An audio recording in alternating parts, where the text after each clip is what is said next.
no choice but to believe. My doubts are burning. Hey, hey, like ashes in the wind. Hey, so long to my old friend. Burden and bitterness. Hell, you keep it moving. Nah, you're not welcome here. Hey, hey, hey. So just when I ran out of road, I met a man I didn't know, and he told me that I was not alone. Oh, come on, come on, come on. Pick me up, turn me around, place my feet on. Hey, yeah. Because he healed me, he changed. Yeah.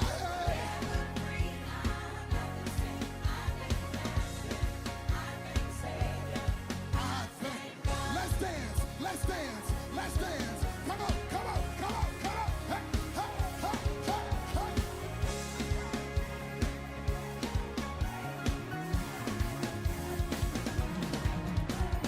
Get up, get up, get up. Get up out of that grave. Get up, get up, get up.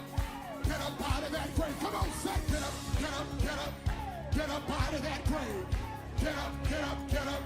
Get up out of that grave. You say, get up, get up, get up. Get up out of that grave. Get up, get up, get up. Get up. Get up. Get up out of that grave. Get out of darkness. Get out of depression. Get out of anger. Get out of hatred. Get up. Get up. Come on. Get up, get up. Oh, he picked me up. He turned me around. Placed my feet on. I thank him. I thank him. Hey, hey. Forever free, I'm not the same. I thank the Master. I thank the Savior. Come on, because he healed my heart. He changed forever. I thank the Master. I thank the Master. I thank the Master. Hey, say. You say, you say. It's heaven in here. I thank him. I thank him. I thank him. I thank him. I thank him. I thank him. I thank him. I thank him. I thank him.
got no choice but to believe. My doubts are burning. Hey, hey, like ashes in the wind. Hey, so long to my old friend. Burden and bitterness. Hell, you keep it moving. Nah, you're not welcome here. Hey, hey, hey. So just when I ran out of road, I met a man I didn't know, and he told me that I was not alone. Oh, come on, come on, come on. Pick me up, turn me around, place my feet on. Hey, yeah. Because he healed me, he changed. Yeah.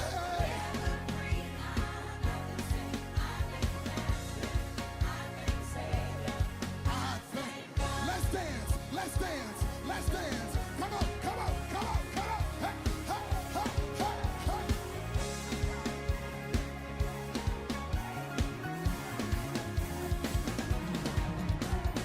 Get up, get up, get up. Get up out of that grave. Get up, get up, get up.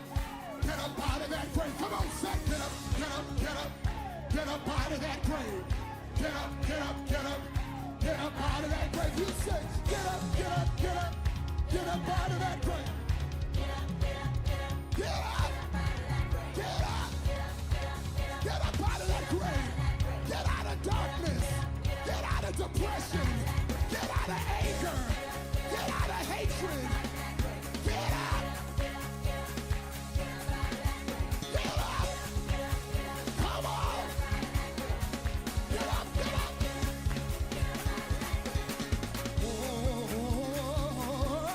Oh, he picked me up. He turned me around. Placed my feet on. I thank him. I thank him. Hey, hey. Forever free, I'm not the same. I thank the Master. I thank the Savior. Come on, because he healed my heart. He changed forever. I thank the Master. I thank the Master. I thank the Master. Hey, say. You say, you say. It's heaven in here. I thank him. I thank him. I thank him. I thank him. I thank him. I thank him. I thank him. I thank him. I thank him. I thank him. I thank him. I thank him. Yeah,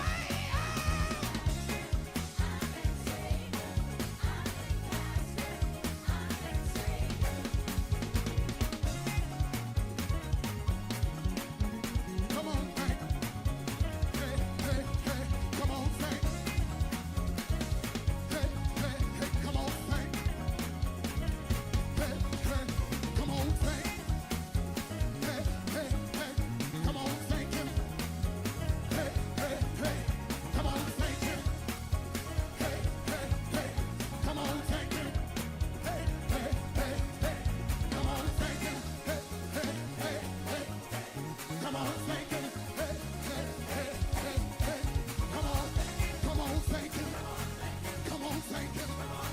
Come on, thank him. Come on, thank him. Come on, thank him. Come on, thank him. He been too good. He been. All right. Good evening, everybody. Come on into the room. This is yours truly, Pastor CJ Fowler, and I am elated and excited about another opportunity to share with you. I pray that your day has been kind to you. And as you come in, do me the favor, hit that like button, hit that share button, and let everybody in your sphere of influence know that we are live and in living color for tonight's Bible study. So come on into the room this evening. If you're watching outside of the city of Tampa, let me know where you are watching from. Watching outside of the city of Tampa, let me know where you're watching from. So come on in to the room. Grace to each of you. I pray the day has been kind to you. Your week has been kind to you thus far. So let's share, let's connect, let's talk, let's glean in tonight's Bible study session. It's always a privilege and always a pleasure to be able to connect with you in this manner and share, teach, and collaborate, and just really enjoy the interaction and the conversation that are curated in Bible studies like this. So I am currently watching on Facebook. I'm looking at YouTube as well simultaneously. So for those of you who are watching me on YouTube, speak to me. Let me know that you're there. That would be great. Would love to connect with you there as well. So speak to me as you are watching on YouTube. And those of you who are currently watching us on Facebook, I need you to hit that like button, hit that share button, and let's get the word out. Let's get the word out. I hope you all can see me clearly. And you should be able to hear me clearly as well. I see Minister Linda Allen from the great city of Houston is on with us as well. Good evening to you. Pray that all is well in the city of Houston. Brother Craig, I thought you were going to be here tonight. You're part of the production team. You said Wednesdays. That's your night. That's your night to shine, huh? Pray that you are well, Brother Craig. So come on, as you are coming to the Facebook and YouTube platforms, hit that like button, hit that share button. Let's let everybody in our sphere of influence know that we are live and in living color for tonight's Bible study. I'm excited every time that we get to share, connect in this manner. It's always a great time of joint sharing in the word of the Lord. So I need you to tag some people in the comment section, let them know that we're live and it's time for Bible study. It's time to connect. It's time to get into the word of God and see what the Lord has to say. Allow me to really quickly thank you for your outpour of love and congratulations and well wishes for our 4th anniversary that we celebrated this past Sunday. Pastor Antonio Hawkins was our guest speaker, and Exciting Faith Alive was strong in the house. And what can I say? The Lord met us in an incredible way, and we were blessed. Praise reports and testimonies have been coming in like wildfire over the past 72 hours of what the Lord has done and what he is doing. So you all know we love to hear your praise reports and testimonies of how God is moving in your life. And I never want to get to the place where we become common with that. And we stop sharing and we stop, testifying of what the Lord has done. So I want to encourage you. Those of you, the Lord has moved mightily in your life. I want to encourage you to let us know. DM us, message us on any social media platform. Let us know what God has done in your life.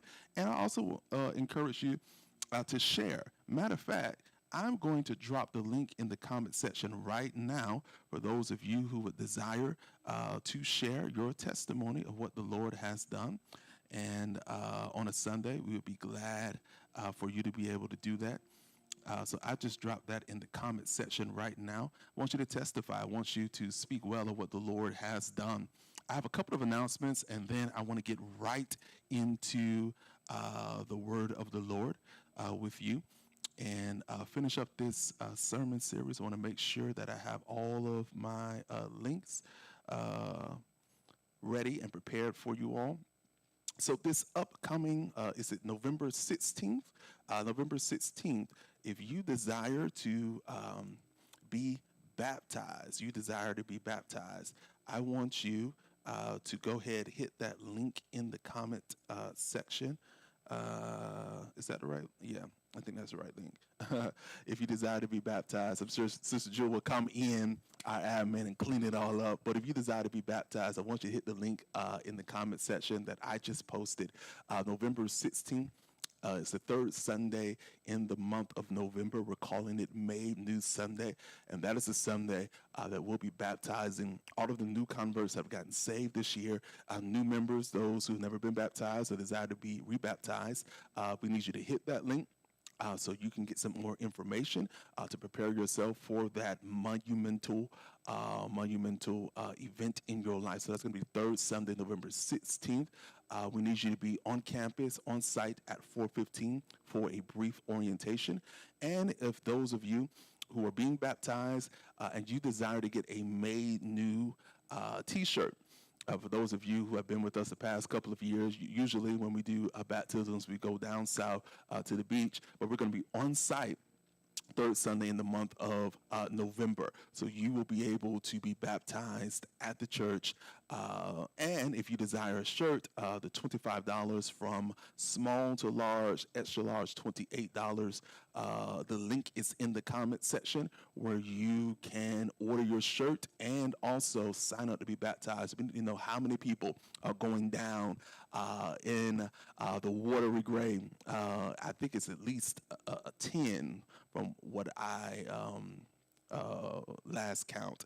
But we need you. For those of you who have not signed up now so we know how many people are being baptized and we can adequately prepare for that. Okay?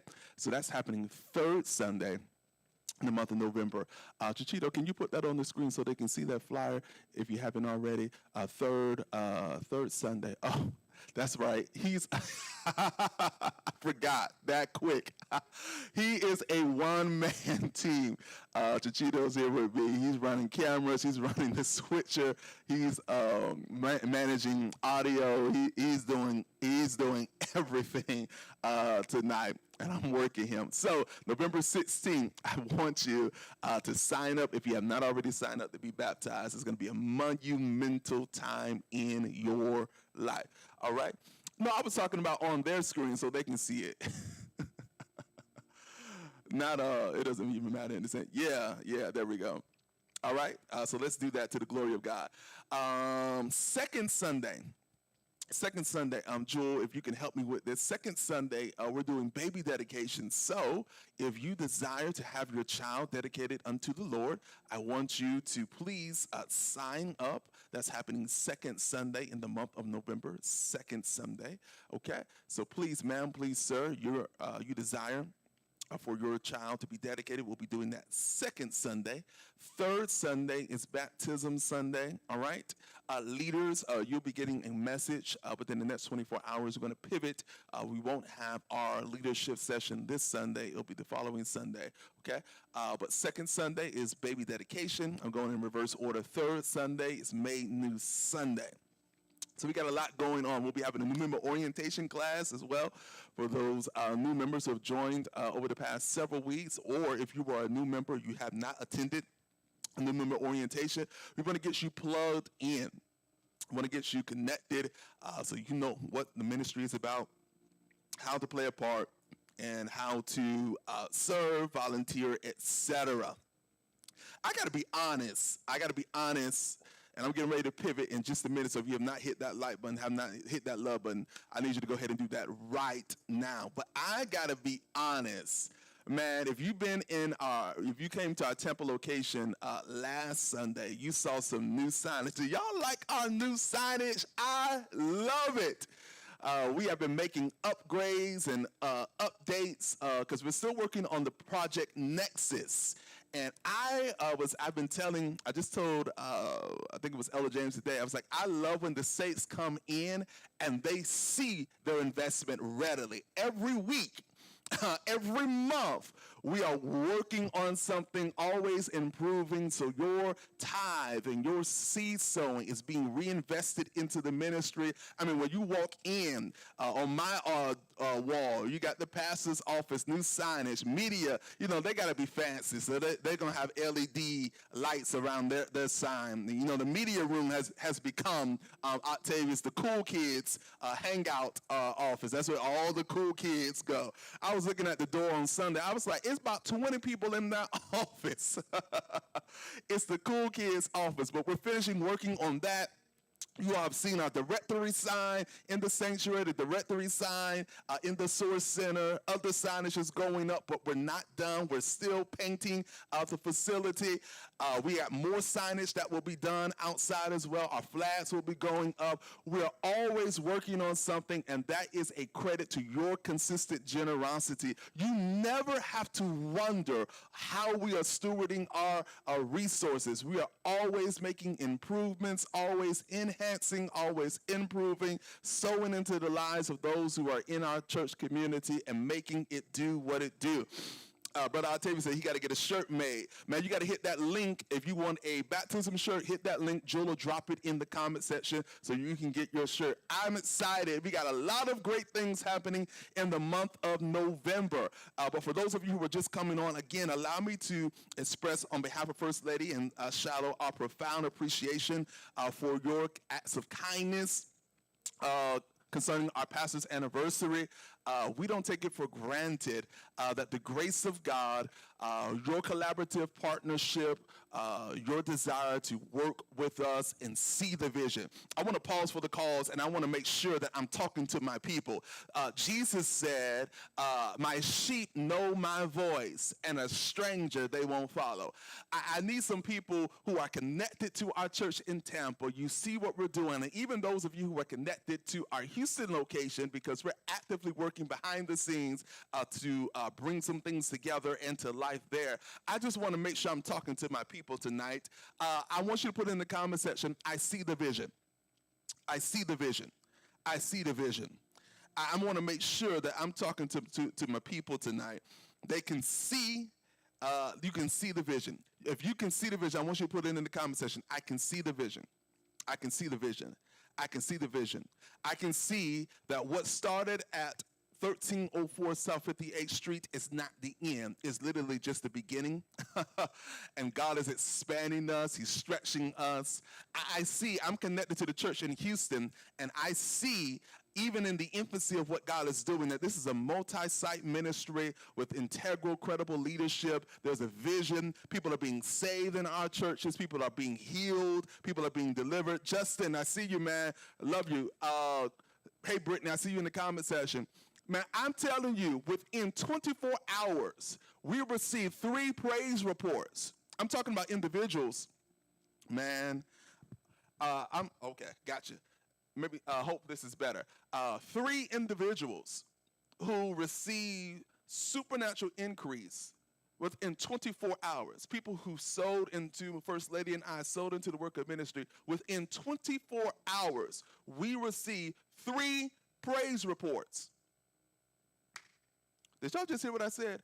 3 praise reports. I don't take that type of stuff for granted, that literally we are seeing the miraculous, the supernatural. People are being healed. I don't know how many cancer testimonies, miraculous testimonies we've heard over the last 4 years.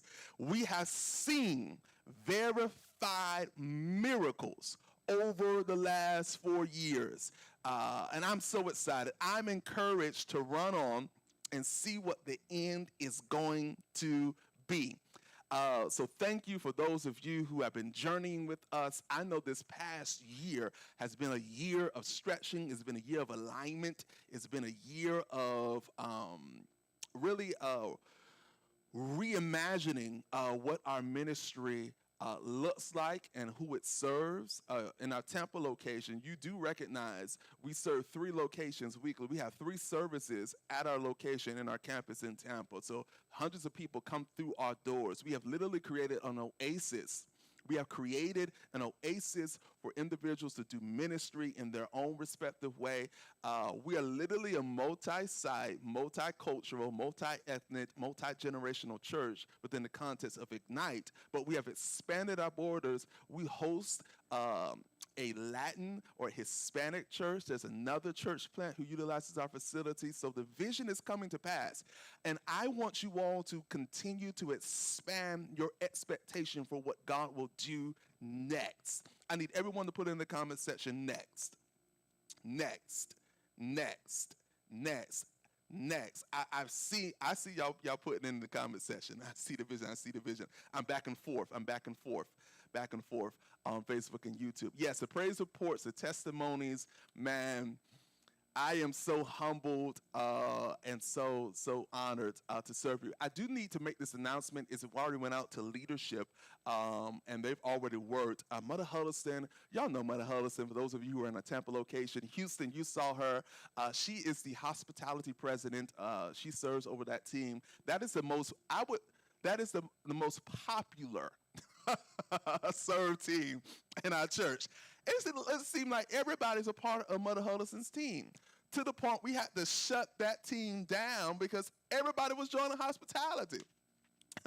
Literally, everybody was joining hospitality. So this year we had to shut that team. They can't take anymore because everybody, when they join the church, they immediately run to hospitality. I'm like, Lord, we got other serve teams. But that's just a credit to Mother Huddleston's leadership and just personality and her desire to really meet people where they are and host wonderful events. And we love and appreciate Mother Huddleston. But this past Sunday, her husband passed away. So we are praying for Mother Huddleston, the children, the grandchildren, funeralizing her husband this Saturday at 1:30 p.m. at Aikens Funeral Home this Saturday at 1:30 p.m.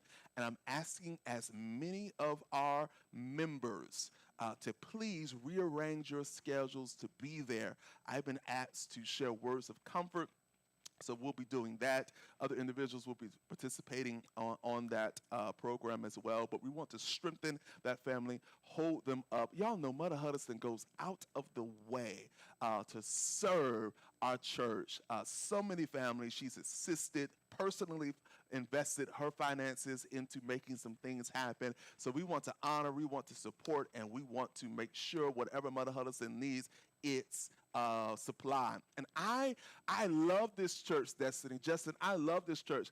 Y'all about to get me, I'm not going to cry, but I love this church because I issued an appeal to our admin team and then to our leadership team about some things that I talked to Mother Huddleston, Minister Iris about. Mother Huddleston, you're going to love this. Within 5 minutes of me asking for some things to be done, it was taken care of that quick.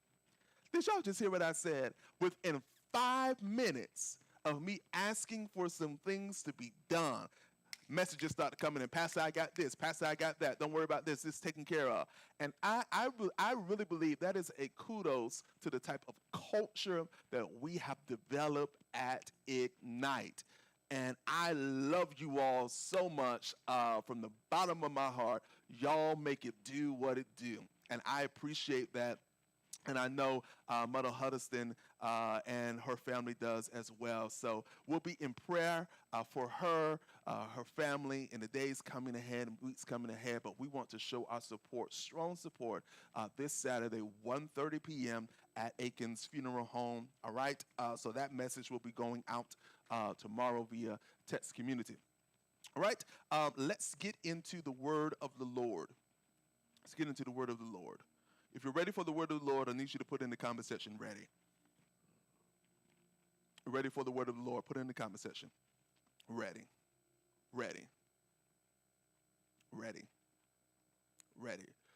We've been in a sermon series for the month of September, and it went into the month of October, entitled It's Complicated, Navigating Life's Relational Jungles.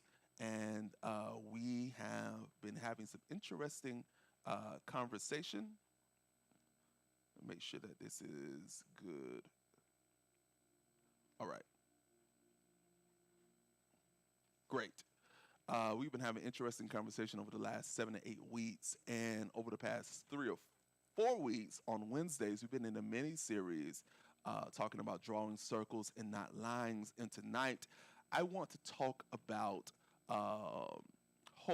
being whole, living from a healed heart, living from a healed heart. And as we close out tonight's sermon series or mini series, over the past several weeks, we've talked about boundaries. We talked about misunderstandings. We've talked about emotional maturity. We talked in reference to how the ultimate goal of boundaries is wholeness, and it is to live from a healed heart and not a guarded wound. We want to live from a healed heart, not a guarded wound. And tonight we're ending right here. We're ending this journey with a word about relationships. Not just about relationships, but rather more so about you. Because God doesn't want you to be used. He wants you to be whole. And wholeness means that you and I can live, love, and lead from a place of peace, not performance, not pressure, and not pain. I'll repeat that. God wants us to live our lives from a place of wholeness so that we can love and we can lead from a place of peace, not performance, not pressure, and not pain.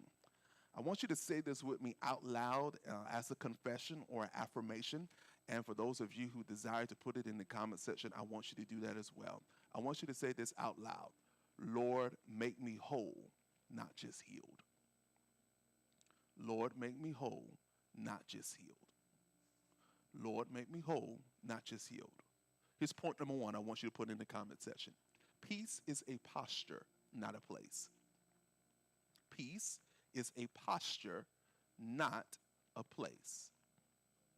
Third time, peace is a posture, not a place. Philippians chapter 4, verse number 6 through 7 tells us, don't worry about anything. Instead, pray about everything. Then you'll experience God's peace, which exceeds anything that we can understand. Paul gives us a prescription on how to handle anxiety, how to handle worry, how to handle some of the thoughts and thought processes that invade, that disrupt our peace. Paul says, instead of worrying and becoming anxious about anything, he says, instead of utilizing that energy to worry or be anxious, Paul says, I want you to pray about everything. So the same energy that I would fret, the same energy that I would be discouraged, the same energy that I would imagine what is wrong and what won't happen and what can't happen for me, Paul says, I want you to reinvest that energy. I want you to reinvest that energy into prayer. Have you considered that the majority of the time that we utilize to worry could be reinvested into prayer? Oh, what needless weights and pains and grievances we carry when we don't take those things to God in prayer. Paul says that when you make that pivot, you will experience God's peace, which exceeds everything. The peace of God is transcendent in the sense that it can cause you to literally experience the calmness, the warmth, and the comfort of God, even when there is chaos breaking out around you. Have you considered Paul wrote the book of Philippians from a prison cell, not a spa?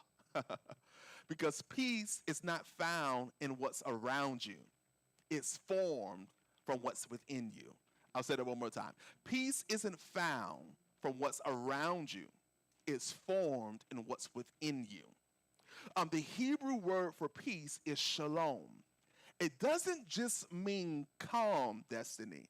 It means wholeness, Brittany. It means completeness, Deacon Streets. It means nothing missing, nothing broken. And it is my daily prayer that those, Minister Linda, who are connected to our church and our church community, extended family, will experience the shalom of God. That you would be whole, that you would be complete, that there would be nothing missing and nothing lacking, nothing broken in your life. that you would not live your life fragmented and disoriented and discombobulated, but you would experience the shalom of God, that he would literally fill you with his spirit and with his peace. Because peace, hear me, peace is not the absence of chaos. It's the presence of Christ in the middle of it. So often we think that just because we're saved or we're believers that we won't experience the vicissitudes of life, that we are somehow exempt from the challenges that occur in the life experience. No one gets through the life experience unscathed. You will experience pain. You will experience discomfort. You will experience some turmoil in your relationships. You will experience some challenges. Your emotions will take you on a roller coaster. You will experience some level of betrayal, some disappointments. You will experience those things. And I want us to be really clear so we know that that's normative. It's a part of the life experience. However, just because I'm experiencing that life challenge does not mean that the presence of Christ is absent. I would argue that even in the middle of the chaos, even in the middle of the confusion, the thing that holds you together is the presence of Christ. It is Christ. Upon the solid rock I stand. All of the ground is sinking sand. I want you to imagine a glass of water is shaken, but still settles because gravity does its work. Glass of water, when it's shaken, although the water will go up and down, over the course of a few moments, it's eventually going to settle because the gravitational pull will cause it to settle. It doesn't matter how much you've shaken the glass, how much you've shaken the cup. If you just give it a few moments to settle, the gravitational pull, the gravitational law is going to come into play, and it's going to demand that what was shaken settle. So even when your soul is shaken by life, peace is the gravity for your spirit. It brings you back to center. So even when you think you will lose your mind and when you feel like you can't take anymore, you're at your wits' end, you don't know what to do, everything is falling, everything is crumbling, all things are closing in on you, your back is against the wall, you don't know what's going to happen, you're feeling the shaking and the disruption of everything that's occurring in your life. There is a peace that comes from your spirit that brings you back to center. I know what I'm talking about, and it's not just from a place of head knowledge. It's not just from a place of what I've learned in seminary or Bible college. No, I've had some life experiences where I thought that I couldn't go another day. I thought that I was about to experience the worst breakdown and meltdown of my life. But there was a peace that came from God that literally stabilized me. Life has a way of discombobulating you. You get hit over here, you lose your job over here, get sick right here, family start acting funny over here, uncertain of how you're going to move forward or how you're going to be able to move forward. And it just feels like everything is working against you and you're helpless, don't know what to do. But there is a peace that can permeate on the inside of you that bring you back to center. Here's something that I really want you to consider and hear, because you can't live a whole life if your peace depends on other people's behavior. Uh-oh. The cheater, everybody's about to log off now. You and I cannot live a whole life if our peace is dependent on other people's behavior. I need you to consider this and write this in your notes. Peace starts as a decision before it becomes a feeling. Peace starts as a decision before it becomes a feeling. Peace starts as a decision before it becomes a feeling. See, I got to choose peace. I've got to choose peace even when those around me aren't peaceful. See, if you're waiting for peace to show up, you'll never experience it. But I make a decision And you got to mentally and emotionally gird up the loins of your mind and spirit to make a decision that I'm going to remain peaceful irrespective of how someone else treats me. And this is something that really showcases the depth and the maturity of the believer. Because if you are a believer, God requires us to walk in a level of maturity that is literally the opposite and antithetical to this world and culture. See, the culture and the world tells you, treat people the way that they treat you. Now, we match energies. Culture tells you they cuss at you, cuss them all the way out. Tell them from the rooter to the tutor and include their mama and their daddy. Huh? Culture tells us that when someone goes low, you go even lower. And some of y'all like, Pastor, I know how to take it real low. I know how to go down. I really know how to get on someone's last nerve. But that's what the world teaches us. Christ teaches us another commandment. So you and I are tasked with being peacemakers. So peace has to start with the decision before it becomes a feeling.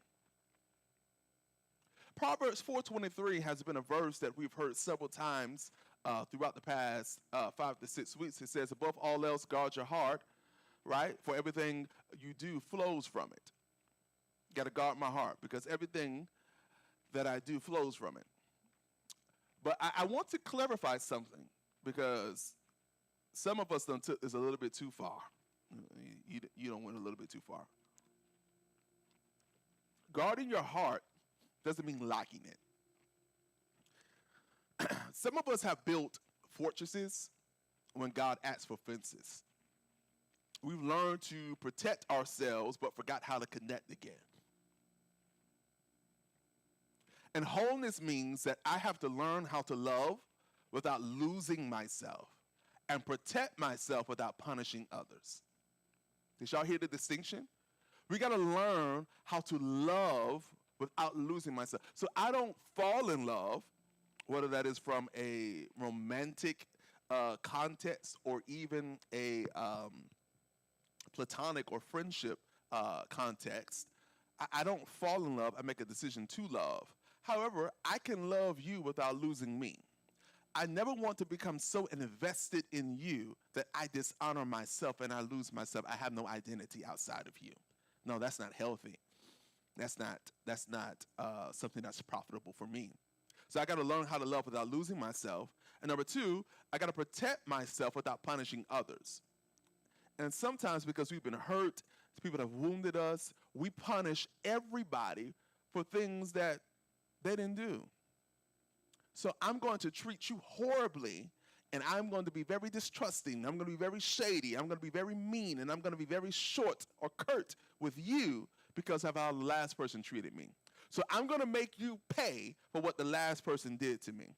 And we see this often really in romantic relationships, especially that perhaps you were cheated on in the past relationship. So now you're entertaining someone else, and there's a level of suspicion and distrust that you have from the get-go, and the foundation of the relationship is already fragmented because you have the expectation that they're going to do you like the other person did you. So now you're punishing someone else prematurely for something that they have not done, which is why I teach as a principle that you shouldn't entertain, you shouldn't engage other individuals when you know that you're still fragmented, you're still broken from the previous relationship. Give yourself time and space to heal so you can bring your full self, your whole self, your healed self to the relationship. Because if I bring a fragmented, broken, distorted, suspicious part of me to the relationship, I am not being my best self. I'm not presenting my best self to the individual that I'm interested in. So now I teach that dating, that root word is data. It means to collect data or information about the individual that you're interested in. So if I am coming to the relationship from a broken or fragmented space, I'm not presenting my best self. So for the other individual, they are collecting data based upon what you present. And you would say, well, Pastor CJ, that's unfair. Well, they only have the information to go off based upon how you present yourself. You can't want people to see the best in you while simultaneously giving them the worst. You can't want people to see the best in you while presenting the worst. Behavior. Your attitude is horrible. Your disposition is horrible. The way that you communicate is nasty, is mean. And all of that is communicating unhealed hurt. All of that is communicating unhealed and unresolved pain. So now you're projecting that unfairly upon another individual. So when they choose to disengage or they choose to go another route, you become offended and you become upset. You become disquieted within yourself, but you really got to do something. You really got to sit down and have that conversation with yourself. Did I present my best self? And the reality is you didn't, because you were expecting that individual to do to you what the past person did to you. And it's unfair. So therefore, it is unwise and it's a waste of time to engage, to interact, to try to connect with someone when you are not in a place that would yield wholeness. I know. Drink that in. I know. Some of y'all just got punched right in the gut. Pastor, that is hard. Pastor, that is difficult. Pastor, that is challenging. I know. But hear me. Here's something I really want you to see. A wound that never breathes can never heal. A wound that never breathes can never heal. You know, Band-Aids are not meant to stay on the wound for 3 or 4 weeks. You cut your finger, and it begins to bleed. You treat it. You put a Band-Aid on it. A Band-Aid is to help stop the bleeding and to facilitate healing. But if you keep a Band-Aid on a cut finger for 3 or 4 or 5 or 6 weeks, and you never change the Band-Aid, you never allow it to heal, what happens? It stays in the same place or space, or it gets worse. You got to take the Band-Aid off and allow it to breathe, allow the wound to get fresh air. And some of us have kept our hearts on a spiritual lockdown with the Band-Aid. And God is saying to you tonight, I can't heal what you keep hiding. See, healing is for the hungry. When you get fed up and you get sick of being sick and tired, that will cause you to loose yourself from any pride and ego, right? And you will say, I really want to be healed from this. But you can't heal in isolation. Okay. You can't heal living out on an island. You can't heal in hiding. Because you do not allow yourself to grow and heal in a community. And you can't grow if you keep everyone out. You and I were never meant to do life by ourselves or in silos. We were meant to do it in a community. But if we attempt to do life without community, godly community, that disrupts our ability to grow, right? And then we lock good people out that God sent to help us.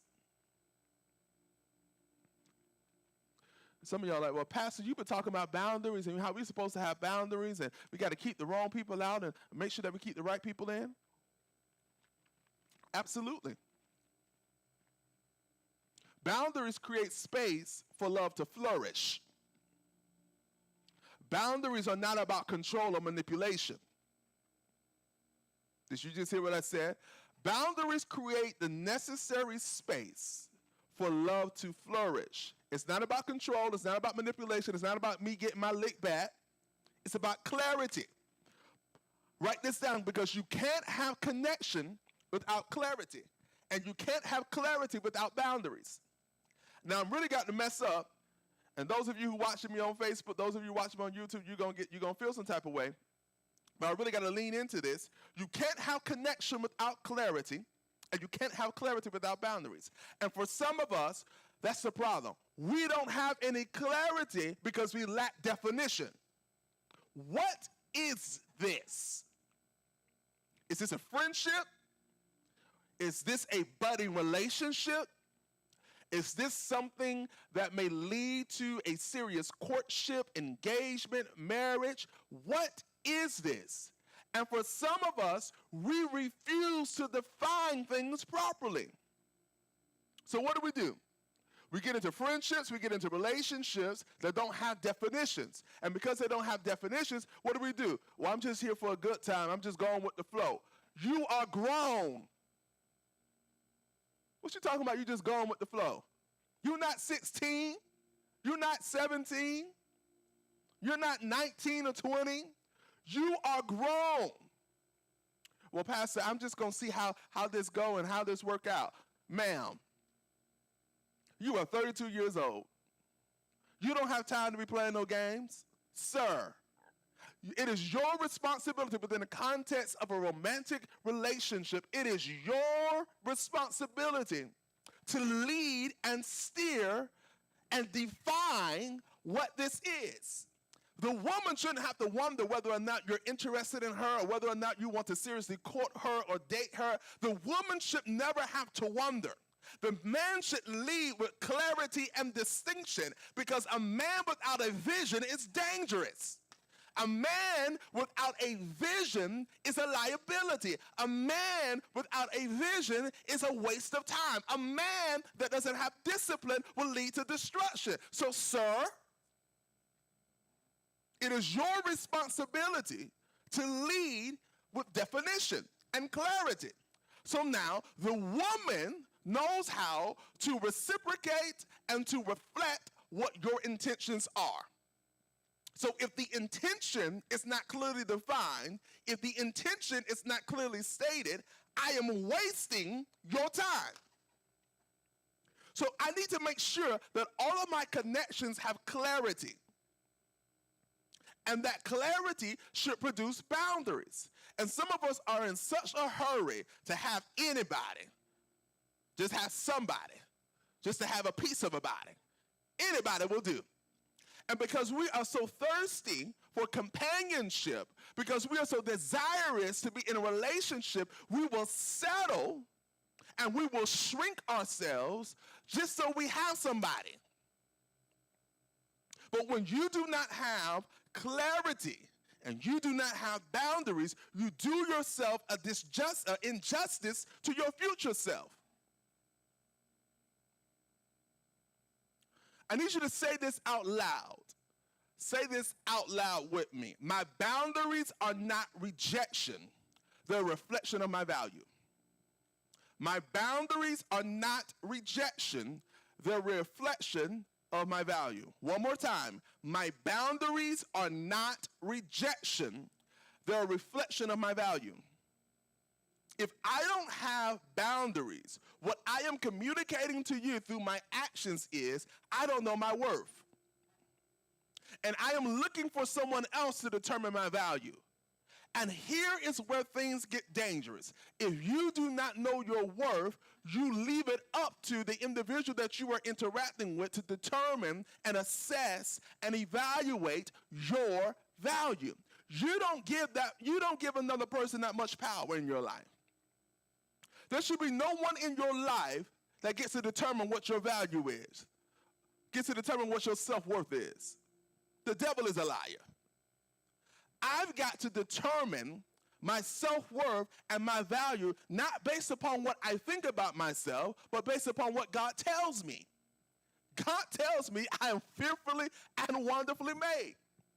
So if you start talking antithetical or against or adversary, against or in opposition of what God has already stated, I already know I shouldn't be in relationship or friendship with you. But you know what? My concern, Justin, is some of us don't listen well. Our listening skills are not where it needs to be. What you mean, Pastor? And I'm not just talking about auditory, what you hear. I'm talking about your listening skills that also discerns actions. Okay? Because how you move, how you treat me is also a communicative. That's also communicating to me. How you treat me, how you move around me, your behaviors, your path, all of that is communication. It's not just what you say. And I teach ladies especially, don't believe what a man says, believe what he does. Man, PCJ, you be real hard on us, man. You always be hard on us men, always be hard on us guys, and you just don't know, man. It's hard out here for a single man. I don't want to hear that. The onus of steering relationships and marriage is on the man. The Bible says that the head of the woman is the man, and the head of the man is Christ.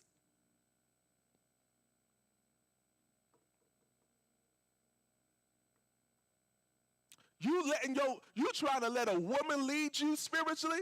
You out of order. How is your girlfriend gonna lead you in prayer?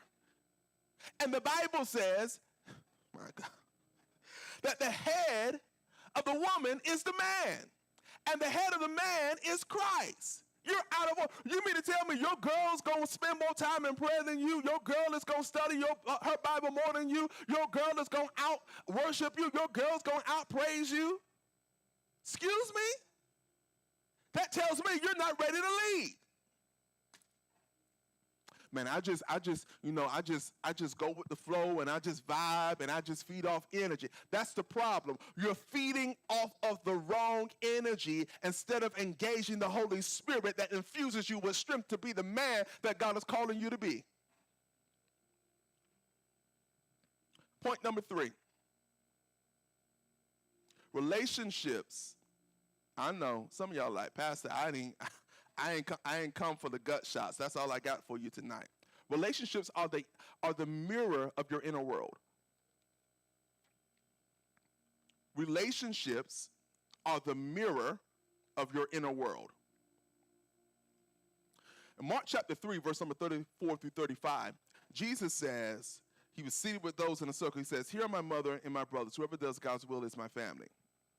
So right here, Jesus is modeling relational wholeness.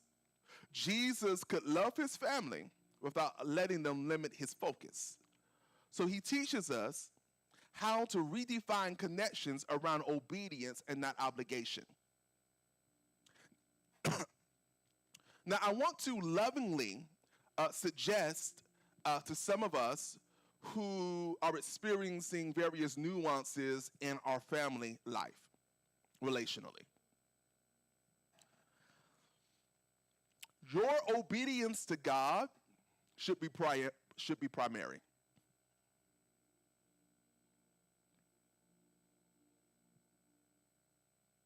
So, what do you mean, Pastor? Your family, no matter how much you love them, no matter how much you desire to see them do better, be better, etc., all of that is good. You got to learn how to love your family without allowing them to limit your focus. Because if you allow them, they will talk you out of alignment with God's will for your life. You know, people who lack vision, lack focus, lack direction, lack a sense of urgency, and do not mind wasting your time. I know that was a lot. If you have not shared me, you need to share me because I'm getting off in 12 minutes. People who do not have a vision for their lives lack focus, lack direction, lack a sense of urgency as it relates to time. So they have absolutely no problem wasting your time.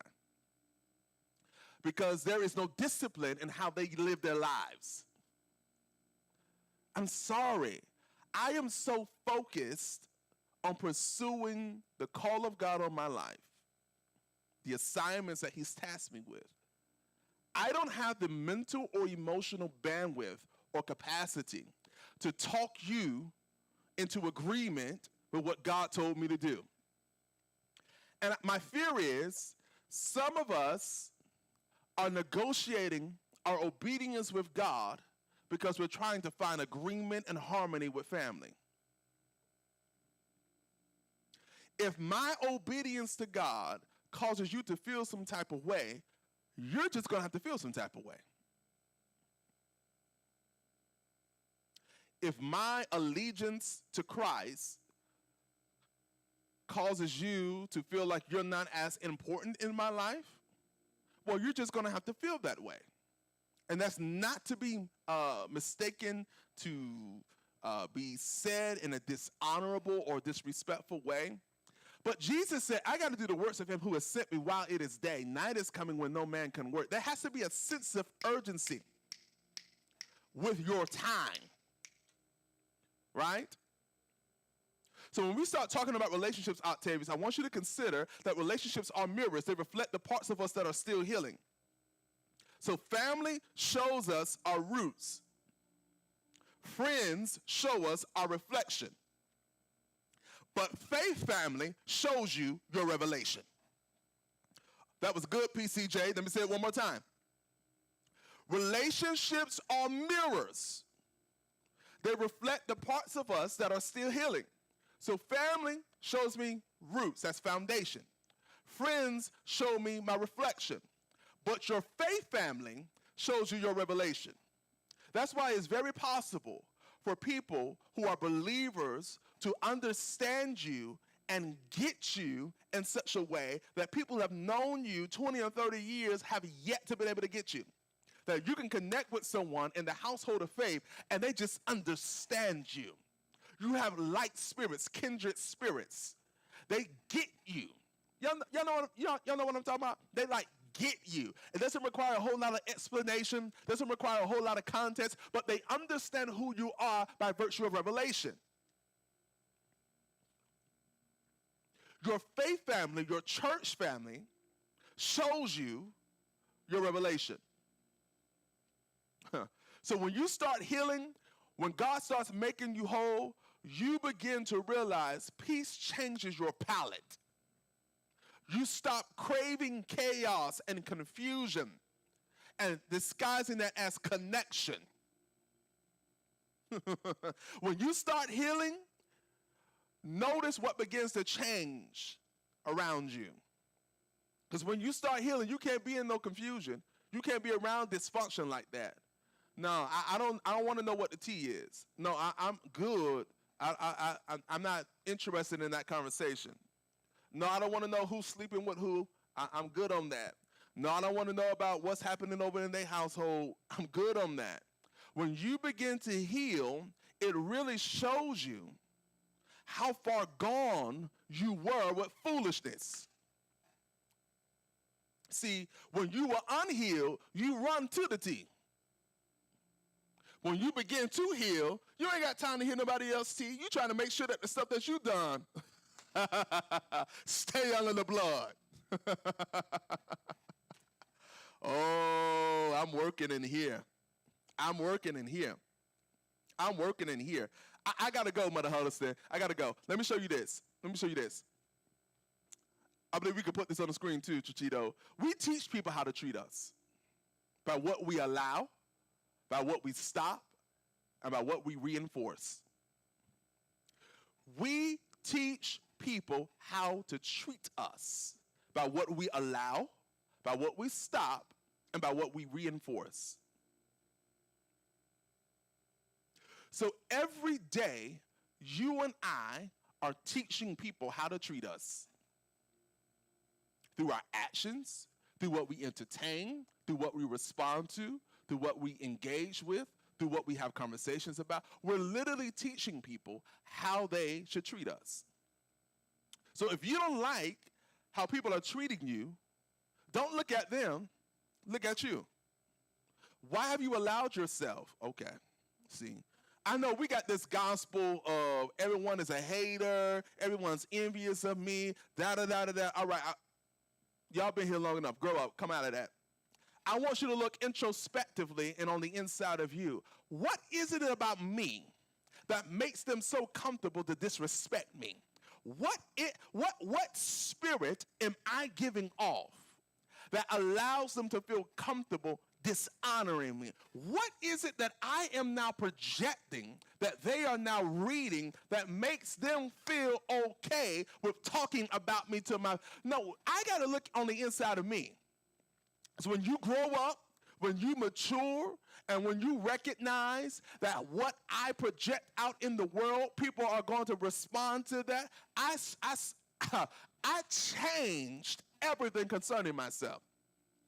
Changed what I said, the type of words I use, changed my entire verbiage, changed my entire presentation, changed what I responded to, stopped answering the phone and stopped responding to text messages that were low. No. I grew up, I matured, I developed, so as a result of that, I no longer entertain things that are beneath me. You are not going to disrespect and dishonor me. No, I'm not going to allow that. I'm not going to show you that that is okay. And some of us are so accustomed to allowing people to disrespect and dishonor us in an incredible, in an unhealthy, in an unfathomable way because that's what we project. You allow people to disrespect you because you still answer the phone. You teach people that, oh, they really didn't mean that they were done with me, or they really didn't mean that I couldn't talk to them like that. They really didn't mean that I couldn't cuss them. You keep answering the phone. You respond to the text message. They cussed you out last week, and your happy hips at brunch with them on Saturday.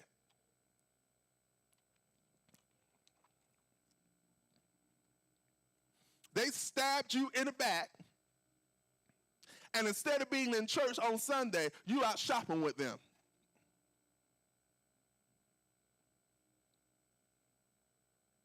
Some of us are so easy, relationally, so thirsty for friendship, we will continue the cycle of dishonor and disrespect until we find ourselves in such a depressed state that we don't know what to do with ourselves. Well, you allowed it. You enabled people to continue to disrespect you because you would not enforce a boundary.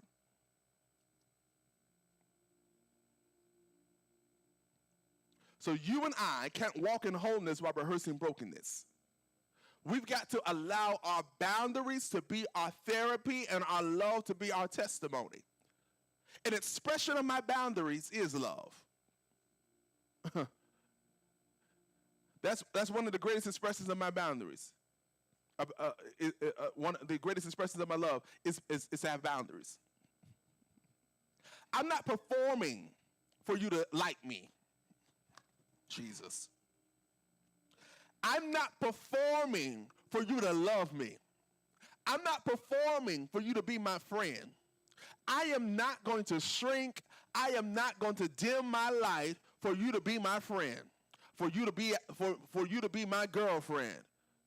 The devil is a liar. Because if I shrink now, I'm going to have to shrink later. If I'm dimming my light now, I'm going to be walking around with a shade in 6 months. Because whatever you start or initiate, whether for the good or for the bad, will continue with great momentum as time. You get into a place of domestic violence and craziness and confusion because the first time they called you out of your name, you didn't check them.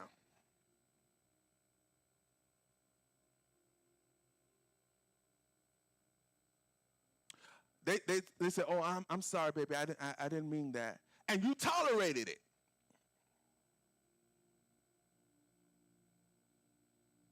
They brushed past you, they pushed you. And you just let it roll. They didn't mean to do that. No, when people show you who they are, believe them. You don't get to cuss me out and have an audience with me later. You don't get to put your hands on me and I'm in the car with you on Sunday. You don't get to go off me on Facebook and remain my friend. Are you crazy? But that is the type of mindset that this generation has. We are so thirsty for friendship and relationship. We will literally abase ourselves. We will literally cast off any level of self-worth or dignity that we should have for ourselves because we want somebody to be our friend. I'm sorry, Mother Bateman, Mother Huddleston, Minister Linda, some of my other mother. I'm so sorry for what I'm about to say, but I'd be doggone If I allow you to disrespect me and dishonor me and continually just so you can be my friend, baby, I am not a mat. You don't get to walk in and out of my life and put your feet on me. No, you don't get to do that. No, you don't get to do that. I'm not performing for peace, and I'm choosing authenticity over approval. I'm choosing to be my authentic self over your approval. If you don't want authenticity, don't call me. If I can't be my real self with you, if I can't be my true self with you, if I can't be my full self with you, then I don't need to be with you. Last thing that I want you to see. Wholeness is worship. Wholeness is worship. 3 John chapter 1, verse number 2. 3 John chapter 1, verse number 2. Let me give you this. Beloved, I pray that you prosper in all things and be in good health, even as your soul prospers. The highest level of prosperity is soul prosperity.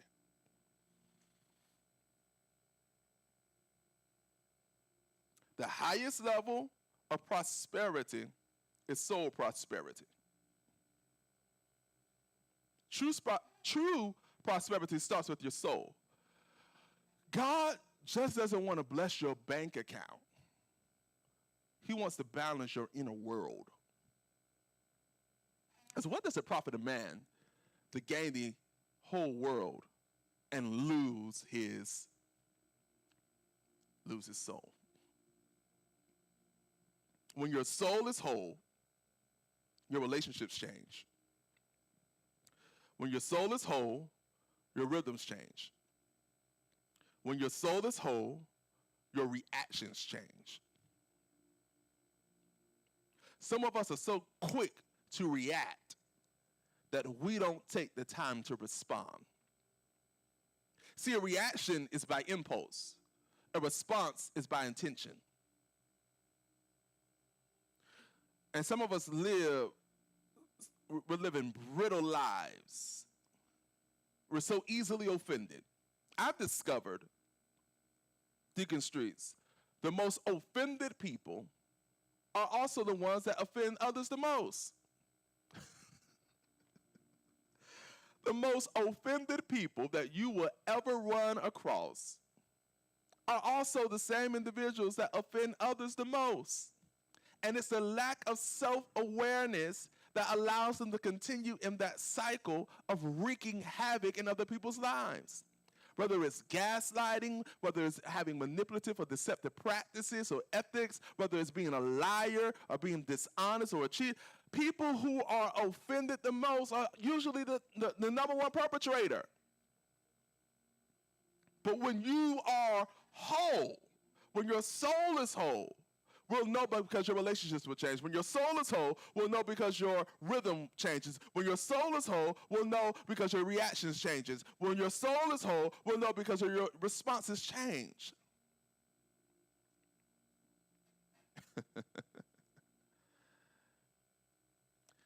A broken mirror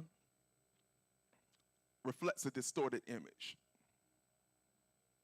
But when that mirror is repaired, when that mirror is fixed, you're able to see yourself clearly. How many of us are moving in life with broken mirrors? The way that we see ourselves is distorted. So because I see myself in a distorted way, I can't see you the way that you need to be seen, because how I see myself is distorted. How I see myself is confusing. How I see myself is distressing. How I see myself is confusing. How I see myself is perplexing. I can't see you right because I see myself wrong. How many of us have been wandering through life with distorted images because we refuse to do the soul work that will bring healing, that will bring repair, that will bring restoration into our lives? When you heal, you can see yourself clearly. Close with this. Wholeness isn't a destination, it's a discipline. Each day that you and I are graced with the ability to breathe, inhale and exhale, and experience a new day, is a decision has to be made. Will I make decisions that lead to wholeness and healing, or will I make decisions that lead to distortion and brokenness? I'm done. I'm complete. They got to wore this subject matter out for the last 8 to 9 weeks, but I sincerely pray that the teaching that you have heard has revolutionized how you see relationships, friendships, platonic, romantic, dating, marriage, singleness, co-working, church relationships, friendships, etc. It is my prayer that you have been enlightened, you've been inspired, you've been challenged, you were corrected, you were rebuked, you were redirected, you went through a range of emotions and feelings that will lead to actions that honor God and glorify Him in your relationships. I've got 5 minutes to do this. If you have a question for me concerning anything that we've covered over the last, what has it been, Chachito, 8 weeks of this series? This is the longest sermon series I have done probably in the past couple of years. But if you have a question for me concerning relationships, friendships, marriage, singleness, ethics in relationships, friendships, this is your opportunity to ask a question, all right? So if you got a question for me, I will give you just a couple of moments to go ahead and ask that question. Destiny said all of the above. It's for your betterment. I'm glad that I go to a church that just doesn't deal with 1 or 2 subject matters the entirety of the year, but you get a wide gamut of subject matters and topics that challenge you, that enlighten you, that disciple you, and that develop you. So that is my goal. That is my desire, to see you grow and to see you formed into the image of Christ. But if you got a question for me, I'll give it 4 more minutes. Drop your questions. Or if this blessed you, let me know in the comment section. If this blessed you, if this helped you, let me know in the comment section. Let me know in the comment section. If this blessed you, if this teaching has helped you, it's challenged you, let me know in the comment section. If you got a question, let me know in the comment section. I'm in the comments, Facebook and YouTube. It's like 11 of us on YouTube and some more on Facebook, so I'm going back and forth. You got a question for me? Drop it. Drop it. You got a question? Those of you watching me now, you got a question for me? Drop it in the comment section. I'm here. I'm looking, and I will give it a couple of minutes to be able to answer your question. This is how we get better. This is how we get sharper. All right? So if you got a question, drop it in the comment section.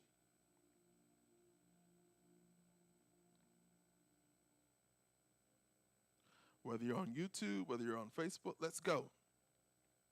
Or else I'm about to go get me something to eat, huh? All right. I'm looking, I'm waiting. Facebook, YouTube, questions? Nobody has any questions? Pastor, how do we deal with someone who has an obsession for an individual? How do we deal with someone who has an obsession for an individual? So this looks like you're going to have to define this, because I want to be clear.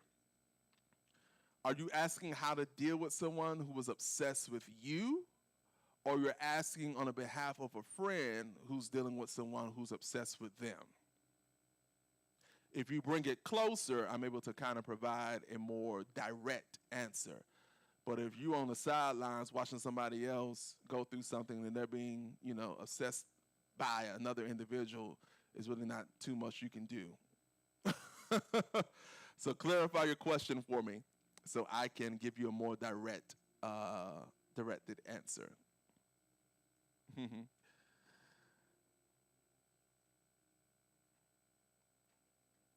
So if you can do that for me, I would greatly appreciate it. If anyone else who's coming in, you got a question or you got a comment of how this sermon series has been a blessing, you can drop it. on behalf of a friend. Well, if there is an individual who is dealing with someone who's obsessed with them, you can lovingly share your assessment or your experience with that from the outside looking in. But if the individual is bent on, continuing that friendship or relationship, it's not much that you can do outside of just pray that their eyes would be open. Anytime someone is obsessed incessantly with another individual, that should be a red flag that number one, that individual probably has some emotional or has some emotional instabilities, don't have much of a life outside of that individual, because anyone who is focused, anyone who is vision driven, oriented, anyone who has something going on for themselves do not have the time to be wrapped around someone else figuring out what they got going on 24/7. So that individual probably does not have a vision for their lives, don't have any discipline, clearly, if they're obsessed with someone else. So all you can do is pray that their eyes would be open and that they would make wise decisions moving forward. Pray that helps. Anyone else? Destiny says, this series has definitely helped me with how to navigate relationships, especially friendships and family. Awesome. So glad to hear. Glad to hear. I promise y'all, I give you the best content, principles, books, etc., resources that will help you continue to grow and develop. So it's always a privilege to share and to see you all grow and continue on. I love it. I love to hear it, love to see it. All right. Anyone else have a question for me or have a comment for me? Just drop it in the comment section. But I do want to challenge. Okay. Let me see. Hey, Pastor, you may have dealt or touched already on this topic, but how do you love a close family member that does not respect you, but you have to deal with them? Boundaries. Now, here's where it becomes even more interesting. Is this individual in your household, or is it extended family? Because depending on the proximity of the individual would determine how I would answer the question. So is the individual that does not respect you in your house, or are they extended family or someone who is outside of your house? Because I know the holiday season is coming over the next several months, so we are going to have to navigate, especially if you're dealing with family and some friends, navigate some delicate situations. So I want to be able to give some insight, some wisdom. I just want to make sure that it's pointed, it's directed, and it's not ambiguous. So it's the individual in your house or the extended family. While she's answering that, if you have another question for me, drop it in the comment section. I'm answering questions for the next 2 minutes, and then we are signing off. But for those of you who are already ready and you're prepared, you are ready to sow into the work of ministry, I want to challenge you to get at least a seed of $25 to help us in the work of ministry, whether in Tampa or Houston. Okay, she says not in-house, but immediate family. Well, if you're dealing with an individual that does not respect you, and it's a close family member, you got to enforce boundaries. Just because you are a close or immediate family member, brother, sister, mom, dad, does not mean that you get to override boundaries and continue to disrespect me because you're blood. And sometimes that could be a very difficult and challenging boundary to enforce, because they will play on the heartstrings of being family. Or I'm your brother, I'm your sister, I'm your mother, I'm your father.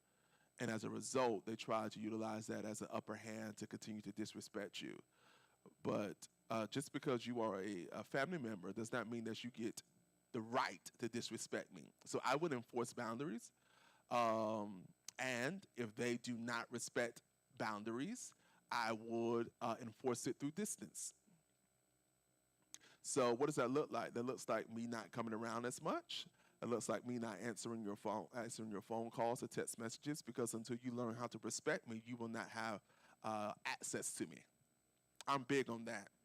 You don't get to disrespect me and still have access to me. No, because I'm teaching you that disrespect is okay.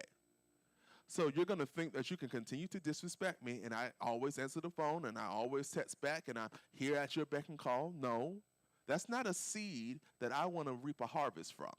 So I'm not going to reward your disrespect with continued access to me. Now, that may be a very difficult thing to enforce that boundary, but that's for your own emotional well-being. Because that's emotionally abusive. That's relationally abusive. For me to continue to allow access to me, and you just are hell-bent on disrespecting me. That is absolutely not okay. So you do not get to maintain access to me and disrespect me continually. That's not what we do over here. I'm good on that. Good on that. So that's what I would say. Anyone else? If not, help me tonight. I want you to get a seat of at least $25. I want to hit a goal. I want to hit a goal tonight for those of you who are watching me, whether you're in Tampa or Houston. I want to hit a goal tonight. So would you help me if everyone would get at least a $25 seat? Some of you may be able to do $50. I know last Wednesday, Elder James was up teaching, and he did a great job sharing with us. But I looked at the giving record, and many of us did not contribute or sow into the work of ministry. So I'm asking for you to please do so tonight. It is through your generosity that allows us to take care of our weekly expenses here and our monthly obligations that we need to meet, and to be able to expand and continue to do what we do to the glory of God. So I'm asking for each of you, please, ma'am, please, sir, would you open your bowels of mercy and generosity and sow into the work of ministry? If this ministry is providing content and teaching that changes, develops, empowers, encourages, inspires you, please, ma'am, please, sir, would you respond in generosity tonight? Some of you are sowing not only your offering, but you're releasing your tithe. You've been increased in the past week or 2 weeks, and this is your week to tithe. I want to challenge you to tithe. I want to challenge you to give and sow into the work of ministry.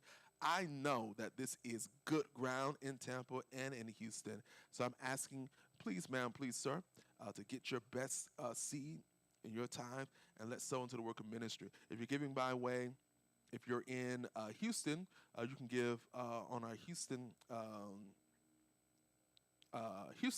giving apps. There's still Givelify, Zelle, and Cashapp. It's just Ignite Houston handles. So if you're giving by way of Cashapp, $IgniteChurchHTX, Givelify, Ignite Church of Houston. Zelle is finance team at IgniteChurchHTX.org. But I'm asking, please, ma'am, please, sir, that all of you would respond in generosity and help us do the work of ministry in both Tampa and in Houston. Your generosity, your partnership allows us to continue to do what we do to the glory of God. All right, I just saw this is a great question on YouTube. How do you deal with the sibling that favors your baby sister over yourself? Sibling rivalries are a real thing. And unfortunately, in families, there will be favoritism shown. There will be biases or prejudices shown, whether that is in the context of siblings or parenthood, etc. It's something that does happen frequently. And it could be a real hurtful thing when a sibling does not treat or engage you in the same manner that they do their other siblings. She's like the babysitter. She's like the babysitter better than me. Oh, she's like, oh, the baby sister is better than you because she's the baby. When you have a sibling, and I just want to make sure that I'm hearing that right, is that what you're saying? The other sibling treats the baby sibling better than you because she's the baby? Okay, got it.